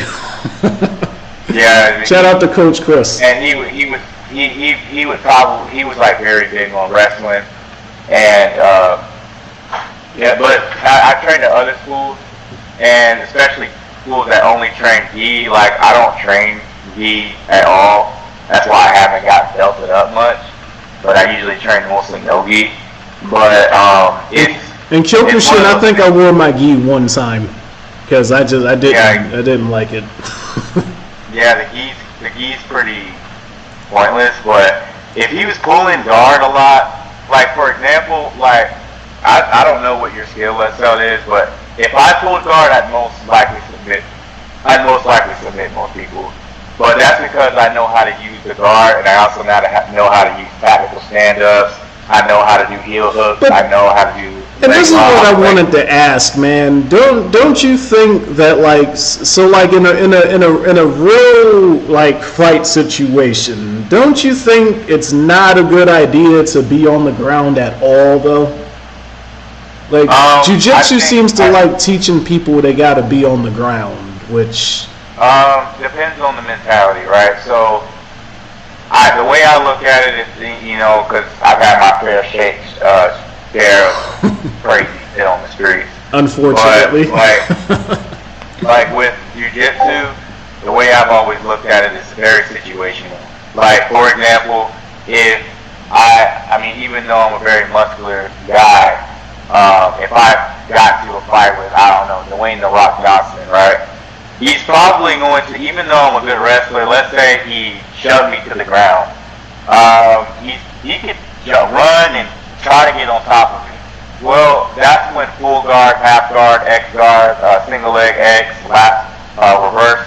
It's all these things can come into play, right? Knowing how to use half guard to the underhook to sweep.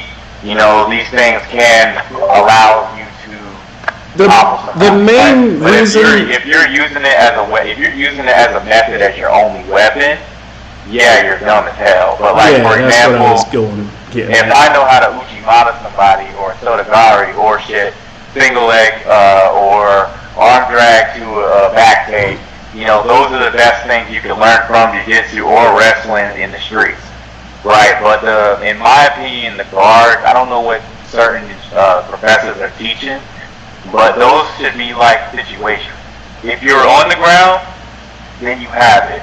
But you shouldn't be taking somebody to the ground on your back because you're that's what he was doing. And Israel's actually in the chat right now. Shout out to Israel. But at one point, he had me like this, right? He had me like this, and I'm like Israel, man. I usually carry a weapon on me. Do you see why this is a bad idea? Yeah. See what I'm saying? And so I wouldn't. It look like he's listening. I mean, train under a better school. If they're teaching you to pull guard and actually spar, you got to actually spar to see what works and what doesn't work. I mean, if you're at a school he's in Virginia. Where's he at? I don't know where he lives in Virginia, but if you want to, I know some good gyms in North Carolina, so. No, that's not too far. You want to learn how to really do it. Yeah, if you want to, like, for example, Salty Dog Jiu-Jitsu, he's going to get fucked up, but he'll learn how to wrestle real quick. Listen, man, Israel is a masochist. This guy, I mean, he was getting bruised up and cut up, man, and he was enjoying all of it. So he doesn't mind taking an ass whooping. Trust me when I say that. Yeah, and I respect that. That's how you get better. And we talked about the ego. You have to leave your ego at the door before you get on the mat. This is why I just laugh when people say I'm the one. Like, bro, in real life, right? I mean, like, you gotta lose, man. I didn't really understand grappling the way I do now until I lost like 100 matches. Like, because people don't understand, man, like the best fighters in the world are nerds. It doesn't seem like that though. Floyd Mayweather, if you've ever heard him if you've ever listened to him speak about fighting, that guy's a fucking nerd. Go watch his first recorded fight on YouTube. This dude, he had a baby face, but the shit he was doing is like, wow. He was already at that level, and he was a fucking kid. You know? Yeah. I mean, there's a science behind it. There's a science behind it. I've never met a single wrestler or single Kyokushin black belt that wasn't a nerd. You know? One dude spent 20 minutes, when I was new to Kyokushin, and I always advise people, learn a striking style and learn a grappling style and kind of mix them in, because in a real fight you need both. You know, right. We've all seen the street fights where the guys will throw hands for 5 seconds, then they're tired and now they're hugging each other. And if just one of them knew a basic takedown, the fight would already be over. You know, Israel got me into a position where he grappled my upper body, and all I did was underhook him, bear hugged, and then I tripped him to the side. And then the dude watching was like, "What are you guys doing?" I'm like, "Oh, we're just sparring, man." "Oh, what style?" "Oh, we're just sparring, man. We're mixing styles right now." Because I think it was Bruce Lee, he said it the best, man. Don't like, just take what works from each style and just mix them in. There is no best style, just mix them all in, what works for you. You feel me? Yeah, like jiu-jitsu, in my opinion, if I had to pick 2 martial arts, like for example, if let's say I could go into a box and pick 2 martial arts and I'm an expert in it, I would pick wrestling and boxing. Because if you are, I would say someone who's been wrestling for 2 years can beat up 90% of people. Or somebody who has been doing boxing for a year, or those 2 things, like, but jiu-jitsu, Muay Thai, like, if I could only know one martial art though, it would be jiu-jitsu. That's just my opinion, because jiu-jitsu naturally allows you to kill. Right, if I go up against somebody who doesn't know jiu-jitsu or worse than me in jiu-jitsu, well, plus most people at some point try to grab. I don't know what it is with untrained people, but they always try to grab you, like always. It's weird. It's natural. You say because it's natural? Yeah, I think it's because it's natural for us. Like think about it like this. Like, I don't know, like maybe it's different for you. I don't know, but like, when you're like kids go at it, or especially like girls, right?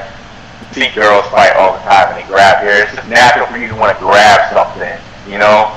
So like, and then once you get tired or you close the distance and they're just like, oh, boom, naturally they just want to like, oh, we're just going to hug. I mean, even in boxing, you see them hug each other all the time. You know, the refs they gotta break it up. So I think that's just like a natural thing to do, which is why, in my opinion, grappling is the most important.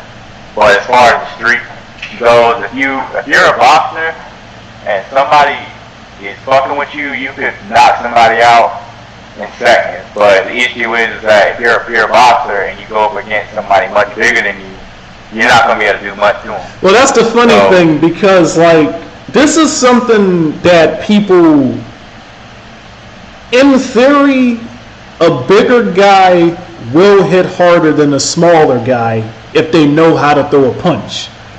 You've seen it, man. A lot of people don't know how to throw a punch. A lot of people don't actually know how to put their body weight into their punches. So it's like, you're bigger than me for nothing. I fought a guy in high school, because in high school I wrestled 125. And this dude, man, this is what I mean by people going to McDojos, right? This dude claimed he was doing something, right? Some type of martial arts, right? He got the first 5 hits on me because I wasn't paying attention, right? He comboed me, boom, boom, boom, boom, boom. And I'm just like, wait, did I just get hit? Because his punches had no power behind them. You know what I'm saying? Now, because I was looking to the side, so I didn't see how he threw his punches. But it's like, you hit somebody 5 times when they're not looking at you, you're supposed to drop them. I looked at him like, wait, did I just get hit? And then I grabbed him, threw him against the wall, and I just kind of held him there because, And they also don't know. They also don't know where to hit. That's the thing too, because he hit me here where it's strong. Yeah. He hit me here where all the fucking bone is. Yeah, and they don't know where to hit. Like they don't know. Like you're supposed to aim for the chin, or the jab with the nose, or the liver, or or the calf kicks, things like that. My mentality is you're supposed to end fights as quickly as possible, and it's not for the reason people think.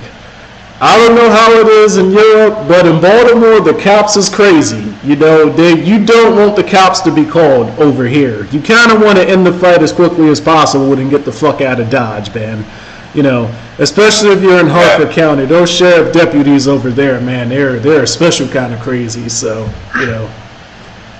Yeah, and I'm there's people I train with that I don't think they quite realize that. Like even though I've been grappling for about 7 or 8 years now, and doing striking for about 3 or 4. I mean, with you in the streets, I'm probably gonna shoot somebody. if it's legal and I have the ability to do it, I'm probably just gonna shoot them or grab a brick or kick them in the nuts because you never know who's looking. Yeah, and plus their friends are gonna jump in, man. I know here in Baltimore there is no such thing. This is how you can tell these little Pirate 101 guys don't leave the house, right? Because somebody challenged me to. Somebody said that they were going to come to Baltimore and kick my ass, and I told them that's probably not a good idea, right? And I warned a lot, man. Well, the most recent example was the guy we were talking about before we became cool again, but a lot of people have threatened to come to America. That Jeremy Nichols guy, he said he was going to hire mercenaries. And this was like a 215 or 216 because, I'm not proud to admit this, but he was dating somebody, and I think he finally found out, you know what I'm saying, whatever, right? Don't fight over girls. Don't fight over chicks. If you guys don't listen to anything else from this live stream, don't fight over women. If at any point a woman makes it obvious that there's somebody else, just let her go be with that guy. Don't be a side option. Just don't do it. It's crazy because I can't.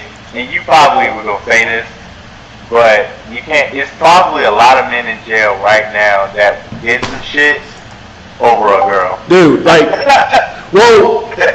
crazy. Either they did some shit over a girl or their girl got them in trouble. See, there's a stereotype that killers don't brag about their crimes. The intelligent ones don't. The ones that are smart enough to shut the fuck up, they don't. Over half of the people that have been caught for crimes in Baltimore City, you know how they get caught for crimes, man? They'll do something, they'll come home, they'll brag to their girlfriend. Oh yeah, baby, I just did so-and-so, right? And then the female at the time will be like, oh yeah, that's pretty cool, congratulations, right? Then they break up, and the girl gets angry and goes and tells the police. So don't even I know, but Chris, isn't your girlfriend supposed to be your consultant, your confidant? Listen, man, if you're going to do a serious crime, you got to be willing to take that secret, well, I'm not going to say to the grave, but you don't just shut up. Just don't tell anybody. But yeah, man. The people you did it with.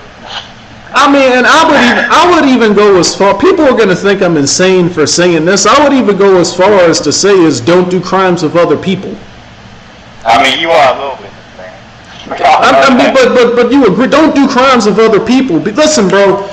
Listen, I worked at a maximum security facility, right? These people were not in there for stealing bikes. When I say, so one day they asked me a question, right? Because I'm watching them, they're sitting on the little boxes. I'm just making sure they're not doing anything stupid, right? They're having a conversation one of the inmates was like, "Hey, Officer Grimm, come here. I want to ask you something." I'm like, "What's up?" And he was like, "If you were about to do 25 years and you could get off by snitching, would you do it?" Before I could even answer the question, the biggest inmate stood up and he was like, "I'm snitching on all of y'all. I don't give a fuck. I'm snitching on all of y'all." And he didn't get attacked. He didn't get assassinated. He came to work the next day and kept coming to work for the next couple of weeks until I got fired, but nothing happened to him. He admitted he was snitching in a maximum security facility, and he still came to work every day. Nothing happened to him, right? So don't, like, if you're gonna break the law, try your hardest not to break the law with other people, because I'm telling you, they will snitch on you. I'm not reading this from some stupid Wikipedia page. I'm not quoting some stupid Google study. I went to the source. I was a correctional officer. I'm telling you, they're gonna snitch on you. Even the biggest, most tattooed up, swole inmates that you think aren't snitching, they are snitching. Trust me when I tell you that. Yeah, that's fully true. But I actually gotta go. But it's getting real late here. Yeah, but I would like to do another live, I guess, debate at some point. I mean, yeah, sure thing. This was a good conversation. But I think overall we should have like come up with some topic to fucking debate about. But I think we should get more into this military stuff. Yeah, sure thing. Of course. But yeah, I'll definitely hit you up with a different time and a different date. Just keep in mind that I'm on a 6-hour difference from you. So, yeah, no. I already know, just based off of what we talked about here, I already know specifically what I want to go into for the next conversation as well. So yeah, and I'm excited for it. This is fun. This is fun, and hopefully somebody learns some shit from it. But don't commit crimes with your friends. If you've learned nothing else, do it by yourself. No, just don't even like. But I digress, right? Yeah. All right, man. We'll link up for another debate pretty soon. Yep, sounds good. Catch you later, man. All right. Yeah. Meanwhile, oh shit.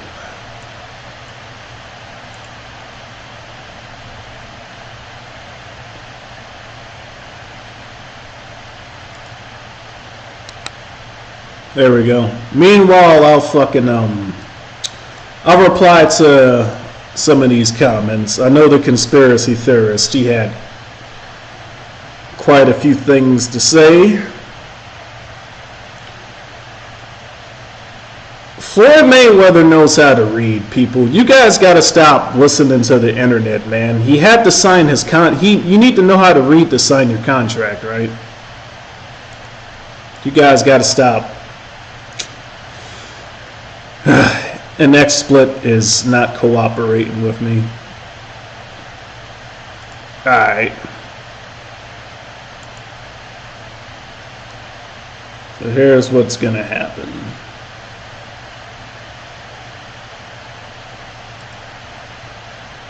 Yeah, don't mind the video. The video's glitching and I don't know how to fix it. But yeah, the book I'm writing, it isn't going to be shown to most people in the first place. But yeah, slaves don't read. That's why they stay slaves. They should read. It would teach them. But they should go to the source, though. They should read, and then they should go to the source after they finish reading. Nah, it's not a farmer tutorial book. It's I don't know. I don't know, because I'm not even going to sell the book. Like, I'm going to make 100 copies of it. 10, I'm going to give it to 10 of my closest friends, and the other 90 I'll distribute as I see fit. But What was that comment that he said about turning boys into men? Where the fuck did it go at? Did he delete it? I think he deleted the comment.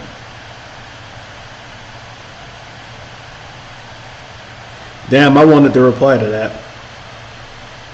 And yeah, Israel, like always, you get it. The one that works, the natural style. So, yeah, not many comments to reply to. The only thing I want to say before I end this stream is man, lay off the conspiracy theories, go out into the real world.